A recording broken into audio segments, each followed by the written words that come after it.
Adelante. Bueno, me pongo normalmente porque no pasa nada. Brevemente, tomando los sentidos de todos los que han compartido un poco de sus inquietudes de lo que pueden proponer o en lo que se pueden, digamos, de donde pueden accionar desde su trinchera, como es el compañero. El medio de comunicación en el que nosotros trabajamos lleva ya 3 años de existir y nos hemos enfocado, me gustaría poderles leer un poquito qué es lo que hacemos para que puedan conocer. Somos un medio de difusión cultural y turística también, porque es importante que el turismo se dignifique, como decía el hermano con el caso de Amatlán, ¿no? Que el turismo no sea un turismo depredador, sino sea un turismo de conciencia.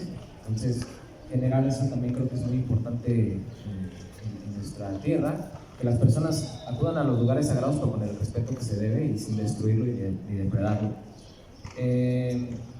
Vamos a lo largo de la República Mexicana haciendo difusión de los usos y costumbres ancestrales de los pueblos. Cada pueblo tiene sus propios usos y costumbres. En Oaxaca, en Veracruz, en Guerrero, en Chiapas, cada pueblo tiene su propio sistema de usos y costumbres, y lo que intentamos nosotros en este medio es transmitir a través de las redes sociales sus usos y costumbres para que las personas puedan conocer un poco más de cada lugar.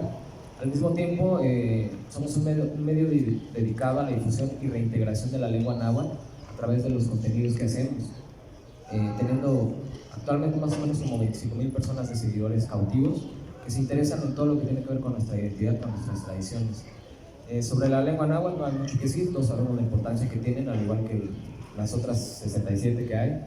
Es muy importante hacer uso de nuestras lenguas en las redes sociales, considero, en nuestro diario vivir, retomarlo. Nosotros como medio de comunicación, y hablando del encuentro del 2020, pues contamos con la capacidad logística para generar una campaña de medios masiva a partir de las redes sociales de cada uno de nosotros, de los que ya existen, Yo Soy Mexica, Evento Holístico, generar toda una logística para que podamos tener un impacto positivo en la sociedad, en el resto de la sociedad que no conoce nuestras tradiciones, y al mismo tiempo tenemos un proyecto en el cual queremos, a partir de las redes sociales, poder interactuar, aprovechando esta tecnología que tenemos, con el resto de los calculis, con el resto de las palabras que hay, que a veces no pueden trasladarse, por ejemplo el día de hoy al Tlaltocan, pero que sí se les puede comunicar de qué se trató el Tlaltocan, quiénes estuvieron, de qué fue de lo que se habló, y explotar al máximo nuestra tecnología.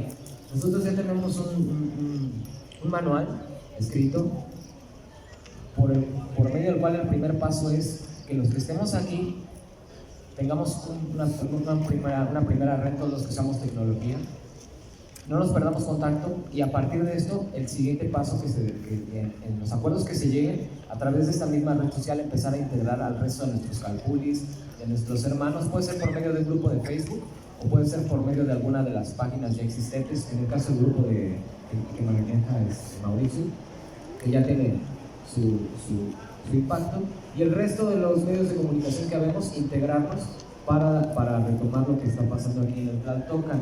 Por otra parte, es importante también, vamos, bueno, el minuto 3, a ver cómo vamos. Sí, la tengo. Tengo 3 minutos. Por otra parte, es muy importante también la generación. Considero que sería importante que tengamos la visión de generar diferentes consejos, así como hay un consejo mayor de los abuelos, que podamos generar un consejo de jóvenes, un consejo de salud, un consejo de medicina tradicional que va a ser encargado de hablar sobre temas de medicina tradicional, un consejo también de espiritualidad, que sea el que se encargue de generar los círculos de espiritualidad para que las personas que no conocemos tanto o que no conocen tanto sobre la espiritualidad puedan integrarse. El dividir en diferentes consejos nos puede dar la oportunidad de poder cada uno trabajar desde su trinchera de la mejor manera, y al mismo tiempo que haya un consejo, que se puedan reintegrar los consejos a uno solo en algún momento, ¿no? Ya a un consejo masivo. Toda de parte nuestra, como medio de comunicación, toda la disposición para participar en este encuentro y recibir a nuestros hermanos de Sudamérica. Y también el que hemos estado viajando nos ha permitido poder hacer contactos con gentes de diferentes lugares, en 30 segundos, como en Pahuatlán. Tenemos una invitada aquí de Pahuatlán, de una comunidad que se llama Gila, que está allá sentada nuestra hermanita, y es un espacio que nos brinda la oportunidad a quien quiera visitarlo para trabajar con la medicina, para trabajar con el contacto con la montaña, con Tepeyolor, el centro del corazón de la montaña. Y bueno, este tipo de enlaces con comunidades como Agila, que son comunidades pues muy cercanas a comunidades indígenas también como Pahuatlán, pues están a disposición para que podamos tener una red más grande. Y creo que es muy importante que empecemos a pensar cuáles serían nuestros primeros acuerdos en la siguiente ronda para que los que tengan que marcharse o no se puedan permanecer todo el tocan puedan llevarse ya algo en lo que ya se van a integrar próximamente. Gracias.